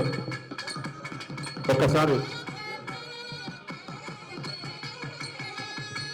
సుబ్బయ్య సార్, జనసేన నాయకుడు సుబ్బయ్య సార్కి సన్మానం సార్ కదా. అదేవిధంగా పద్యాలు పాడినటువంటి లావణ్యకు కూడా బైరెడ్డి రాజశేఖర రెడ్డి గారు సన్మానించుకుంటారు. ఒకసారి గట్టిగా సార్, ఒకసారి పుస్తకం మళ్ళొకసారి సుబ్బయ్య సార్ గారికి చాలా ఇస్తారు.